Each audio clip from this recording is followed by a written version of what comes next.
دبداب دورون قتل له بطعمي زحزنكا لو معصان سلسان طري كباب ساعة سلسان فرقان دحري دبداب كتمان تجون قد دبتان زغتصله اب كبابي قلاتن بين ابا زلاقما اب لعل نصهان ناي دورون دبداب تخيد له وتادرا منقسقاس اب زي بلو ناي سيفيل على تاو تكبار اب زخونو لبوتان كنتاتن اب لعلي ناي حزبن هافتن هيوتن بصعصقات فصم تقبلنا تبلون نصهات الى ما زغبره تقات دويبل سلام نتغراي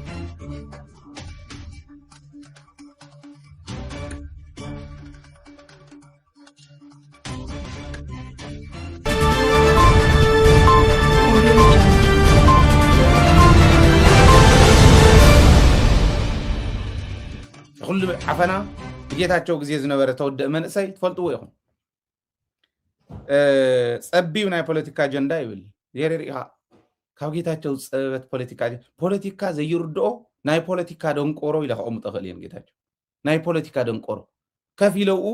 ክንደይ ግዜ እዩ ኣብ ክንደይ ዓመት ገይረው ይወደ ኣብ ህወሓት ውሽጢ ስካዕ ሲሲ ስካዕ ስራሕ ፈጻሚ ፖሊት ቢሮ ስካዓው ዝበጽሐ ታራይ ሽምግልና ናይ ስልጣን ህረፉ መስተዓገሲ ተዋሂሉ ሓተላ ዘይረኸበ ብዕራይ ግለት ከምትዎ ሃቡ ወደ ሓነው ይብላ ይጽናሕ ተዋሂሉ ንሰላም ተዋሂሉ ተዋህወተ ስልጣን ታምኽትልነት ውን ትፈልጥዋ ስካዕቲ ደረጃ ንሱ ተውጽሕ ከላ ህወሓት ንእሽትለን ናይ ፖለቲካ ሃዋው ክርዳእ ዘይኽእል ከምዙ ሓደ ሰብኣይ ኢሎሞም ሰብኣይ ዚኮ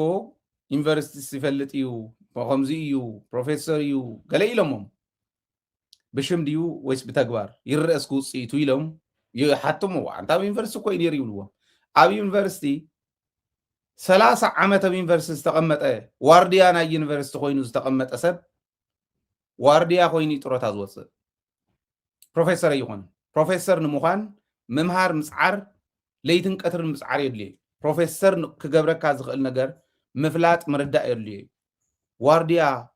30 ዓመት ዋርዲያ ዝኾነ ዋርዲያ ኮይኑ ጥሮታ ዝወፅእ ዋርዲያ ስራሕ ኣይኮነን ዝብሎ ፕሮፌሰር ግን ኮነ ይኽእል ፖለቲከኛ ኮን ዘይከኣለ ኣብ ናይ ፖለቲካ ስልጣን ዝነበረ ሕማቕ ፀረ ሰብ ዝኾነ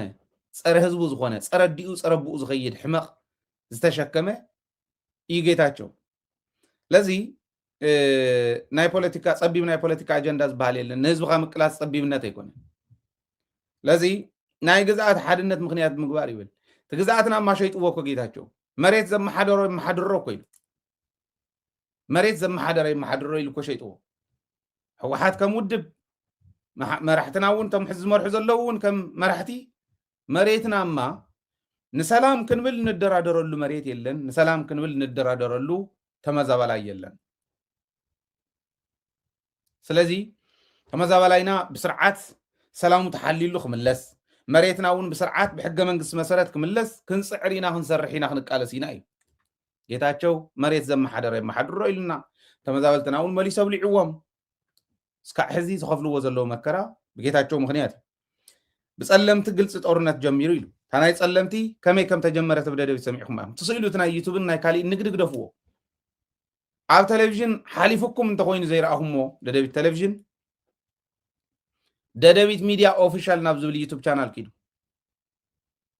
ኪዱ ኣውራዩ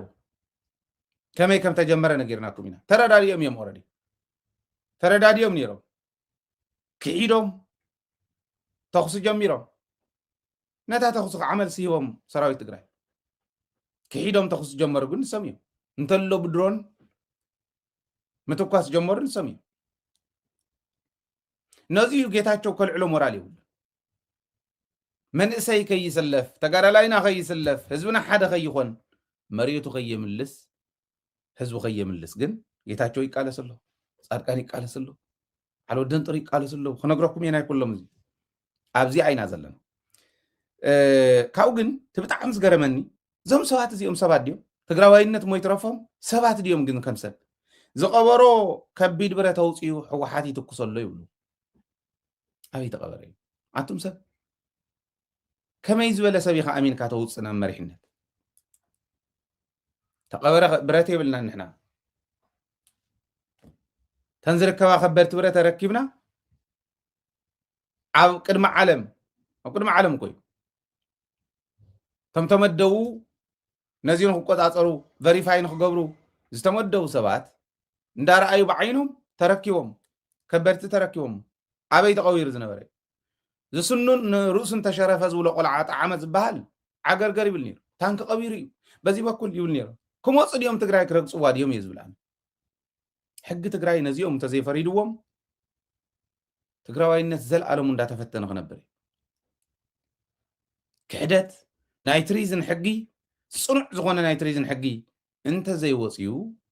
ኣብ ሓደጋ ኢና ክንኮን ትሪዝን ከምኡ ስለ ዘይብልና ሕጊ ተሓታትነት ስለ ዘይነረጋግፅ እዩ ከምኡ ዝኾን ዘሎ ከቢድ ብረት ተቐበረ ውፅኦም ይብሉ እንተ ዝኾን ነይሩስ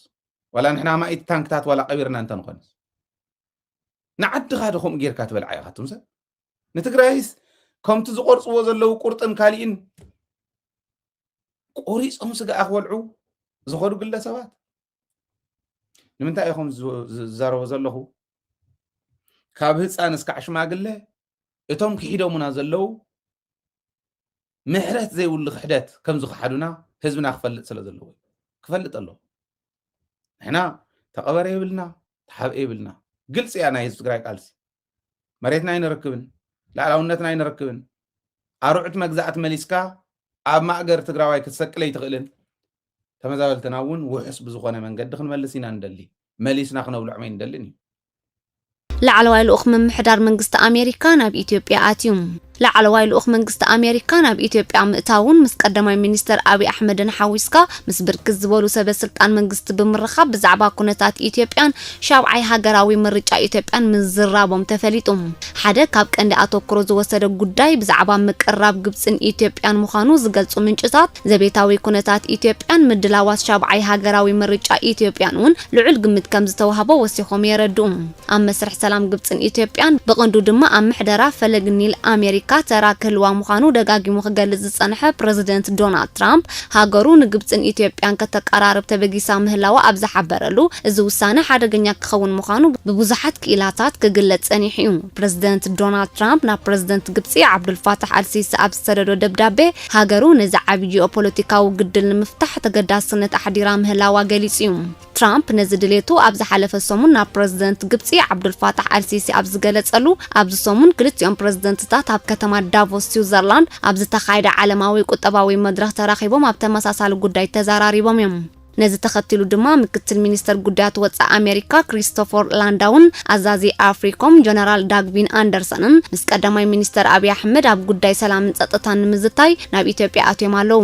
ክሪስቶፈር ላንዳው ድሕሪ ዝና ኢትዮጵያ ዕደቱ ፕሬዚደንት ኣሜሪካ ዶናልድ ትራምፕ ዘቐመጦም ቀዳምነታት ከፍልጥ ናብ 4 ሃገራት ማለት ናብ ግብፂ ኬንያን ጅቡትን ክገይሽዩ ኣብ ኢትዮጵያ ምስ ቀዳማይ ሚኒስተር አብይ አሕመድን ሚኒስተር ጉዳያት ወፃኢ ኣቶ ጊደወን ጢሞቴዎስን ምረኻቡን ኣብ ኣገደስቲ ጉዳያት ምዝራቡን ዝገልጻ ማዕከናት ዜና ኢትዮጵያ ኣብ ተኽእሎታት ምስፋሕ ክልተ ኣብ ወፍሩታቱን ምዝራቡ ገሊጸን ልኡኽ ኣሜሪካ ኢትዮጵያ ኣብዚ ዓመት ከተካይዶ መዲባ ዘላ ሻብዓይ ሃገራዊ ምርጫ ነፃን ፍትሓውን ክኸውን ናብ መንግስቲ ኢትዮጵያ መጠንቀቕታ ምቕራቡ ዝሓበራ ብዙሓት ማዕከናት ዜና ኣሜሪካ ተገዲሳ ትከታተል ምህላዋ ንአብይ አሕመድ ምሕባሮም ገሊጸን